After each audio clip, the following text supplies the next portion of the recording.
হরে কৃষ্ণ। আজ 25শে চৈত্র 1432 ও 9ই এপ্রিল 2026 বৃহস্পতিবার। আজ আমি ভাগবতম পাঠ করছি। ভাগবতমের চতুর্থ স্কন্দ দ্বিতীয় ভাগ 24তম অধ্যায় রুদ্রগীত কীর্তনের শ্লোক 71 থেকে 74। হরে কৃষ্ণ কৃষ্ণ কৃষ্ণ হরে হরে, হরে রাম রাম রাম হরে হরে। শ্লোক 71। যোগাদেশমুপসাদ্য ধারয়ন্ত মুনিব্রতা সমাহিত ধিয় সর্ব এতদভ্য শতাদৃতা। অনুবাদ: হে রাজপুত্রগণ, আমি তোমাদের কাছে প্রার্থনা রূপে ভগবানের দিব্য নাম কীর্তন করার যোগ পদ্ধতি বর্ণনা করেছি। তোমরা সকলে এই মহত্বপূর্ণ স্তোত্র মনে ধারণ করে তাতে সমাহিত থাকার ব্রত গ্রহণ করার মাধ্যমে মহান ঋষি হও। মুনিদের মতো মৌন ব্রত অবলম্বন করে তোমরা গভীর মনোযোগ ও শ্রদ্ধা সহকারে এই পন্থা অনুশীলন করো। তাৎপর্য: হঠযোগের পদ্ধতিতে আসন, ধ্যান, ধারণা ইত্যাদি দৈহিক ব্যায়ামের অভ্যাস করতে হয়। কোনো বিশেষ আসনে এক স্থানে বসে নাসিকার অগ্রভাগে দৃষ্টি স্থির করে মনকে একাগ্রীভূতও করতে হয়। হঠযোগের পদ্ধতিতে এত বিধিবিধান রয়েছে যে তা এই যুগে অনুষ্ঠান করা অসম্ভব। তার বিকল্প পদ্ধতি ভক্তিযোগ অত্যন্ত সরল। এই পন্থাটি কেবল এই যুগের জন্যই নয়, তা অন্যান্য যুগের জন্যও, কারণ এই যোগ পদ্ধতি বহুকাল পূর্বে শিব মহারাজ প্রাচীন বর্হিষ্মতের পুত্রদের উপদেশ দিয়েছিলেন।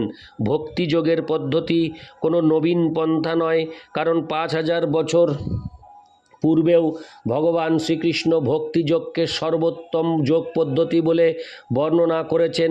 সেই কথা ভগবদ্ গীতায় 6:47 শ্রীকৃষ্ণ অর্জুনকে বলেছেন, যোগী নামপি সর্বেষাং মদ গতেনান্তরাত্মনা শ্রদ্ধাবান ভজতে যো মাং স মে যুক্ততমো মত।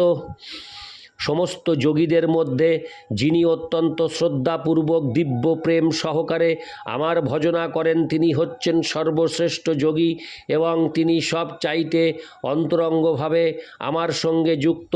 সর্বশ্রেষ্ঠ যোগী হচ্ছেন তিনি যিনি নিরন্তর তার অন্তরে শ্রীকৃষ্ণের ধ্যান করেন এবং শ্রীকৃষ্ণের মহিমা কীর্তন করেন।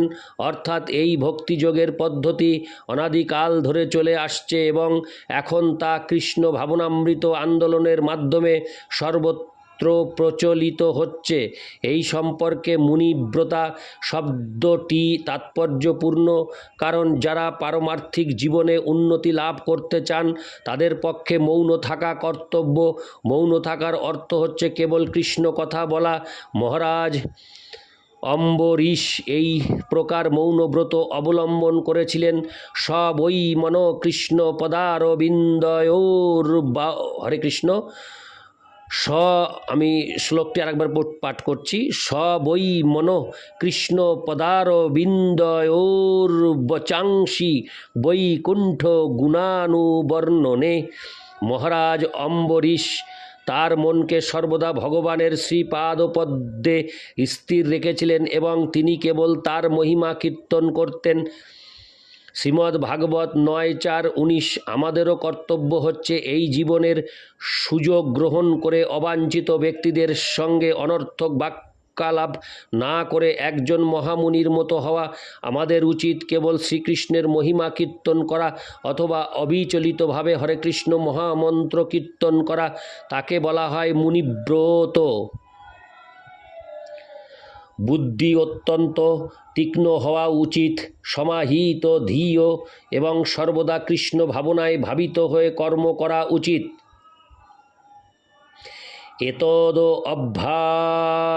হরে কৃষ্ণ।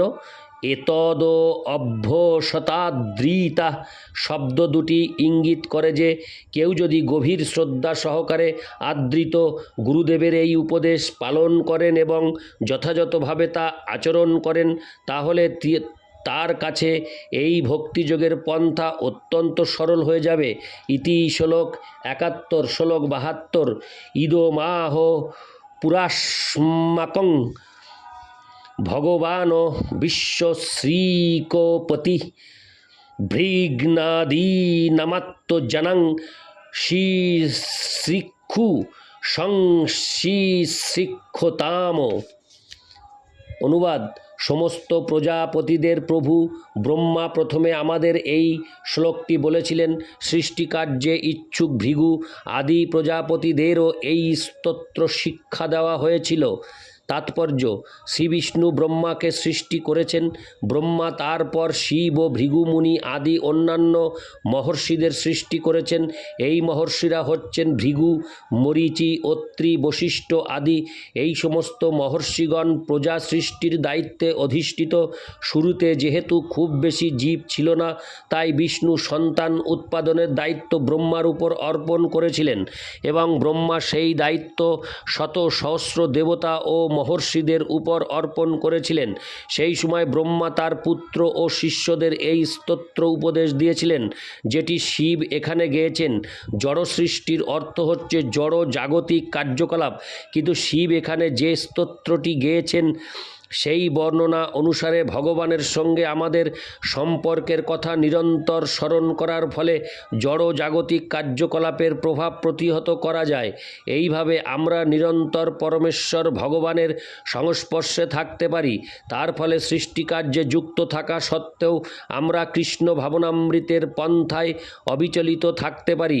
সেই উদ্দেশ্য সাধন করার জন্যই এই কৃষ্ণ ভাবনামৃত আন্দোলন। জড়জগতে সকলেই বর্ণাশ্রম ধর্মে নির্দিষ্ট কোনো বিশেষ বৃত্তিতে যুক্ত। ব্রাহ্মণ, ক্ষত্রিয় ও বৈশ্য, শূদ্র এবং সকলেই তাদের বৃত্তিতে যুক্ত। কিন্তু কেউ যদি তার প্রথম কর্তব্য নিরন্তর ভগবানের সঙ্গে সম্পর্কযুক্ত থাকার কথা স্মরণে রাখেন, তাহলে সব কিছুই সার্থক হবে।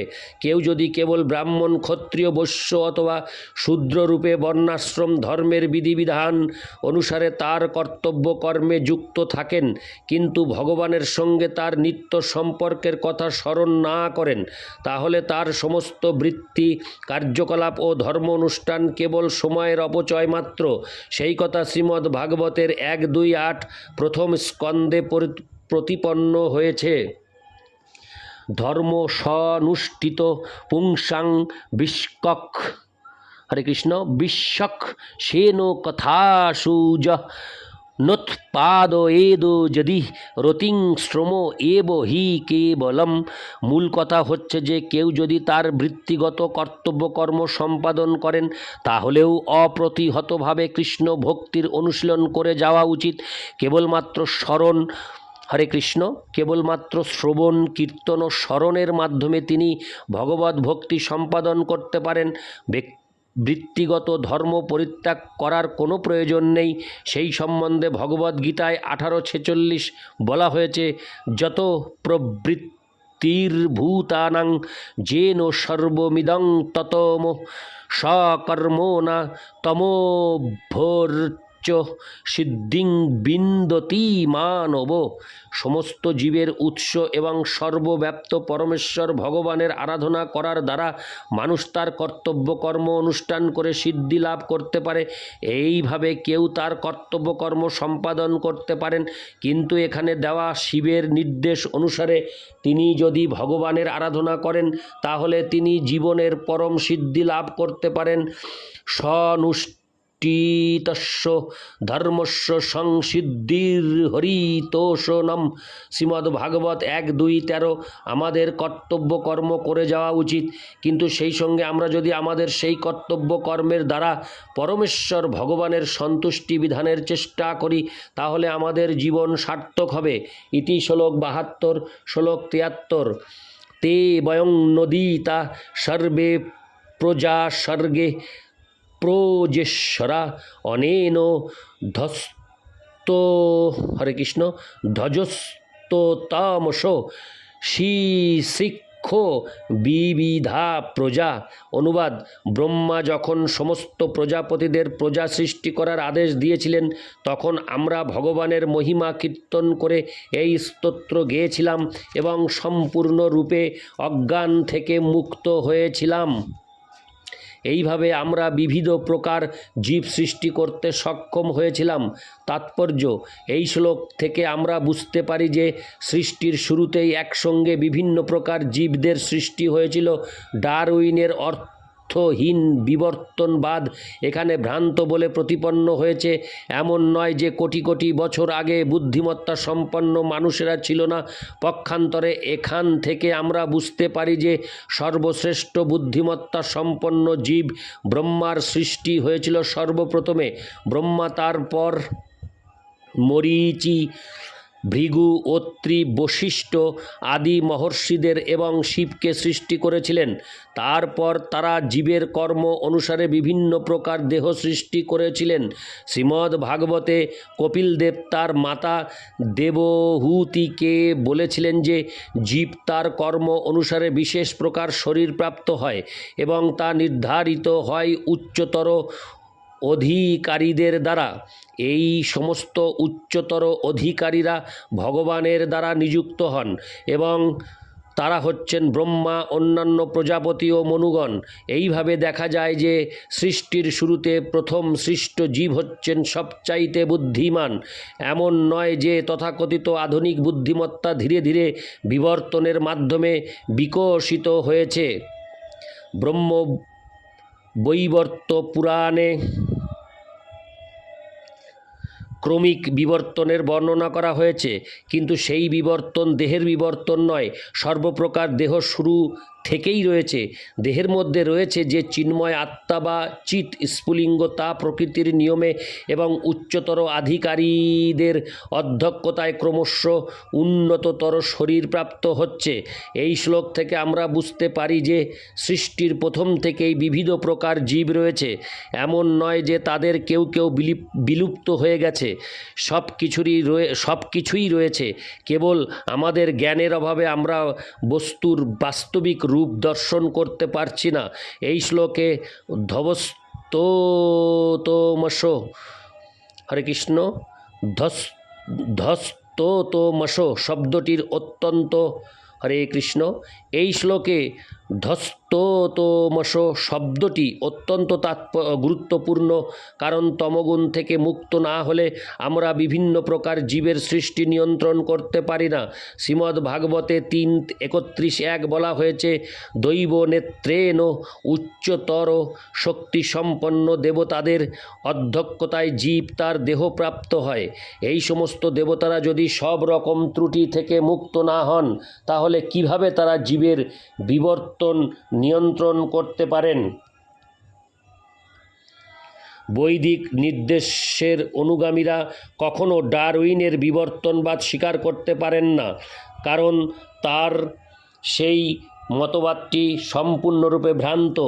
ইতি শ্লোক 73। শ্লোক 74।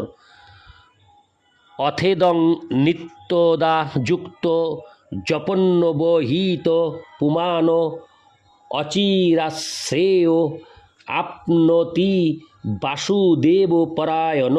অনুবাদ: ভগবান শ্রীকৃষ্ণের ভক্ত, যার মন সর্বদা তার ধ্যানে মগ্ন থাকে, যিনি একাগ্র চিত্তে শ্রদ্ধা সহকারে এই স্তোত্র জপ করেন, তিনি অচিরেই জীবনের পরম সিদ্ধি লাভ করেন। তাৎপর্য: সিদ্ধি মানে হচ্ছে ভগবান শ্রীকৃষ্ণের ভক্ত হওয়া।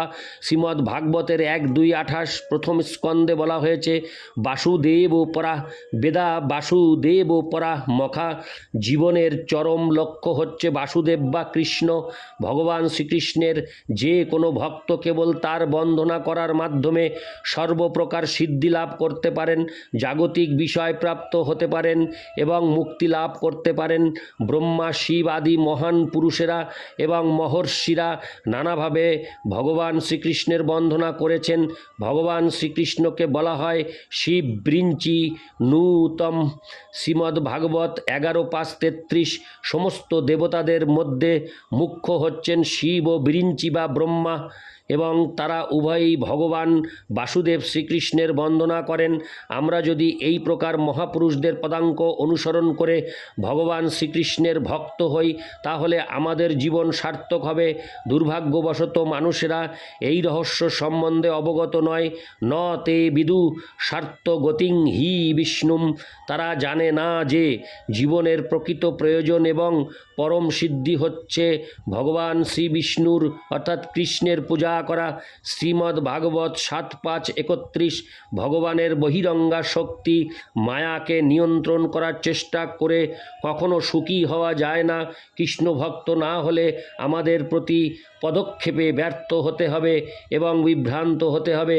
এই সংকট থেকে জীবদের উদ্ধার করার জন্য শ্রীকৃষ্ণ ভগবদ্ গীতায় ৭:১৯ বলেছেন, বহুনাং জন্ম নামন্তে জ্ঞান বান্নাং হরে কৃষ্ণ প্রপদ্যতে বাসুদেব সর্বমিতি স মহাত্মা সুদুর্লভ। বহু জন্ম জন্মান্তরের পর প্রকৃত জ্ঞানবান ব্যক্তি আমাকেই সব কিছু জেনে আমার শরণাগত হন। এই প্রকার মহাত্মা অত্যন্ত দুর্লভ। কেবলমাত্র বাসুদেবের ভক্ত হয়ে আমরা যে কোনো বর লাভ করতে পারি। ইতি শ্লোক ৭৪। হরে কৃষ্ণ কৃষ্ণ কৃষ্ণ হরে হরে, হরে রাম রাম রাম হরে হরে, হরে কৃষ্ণ।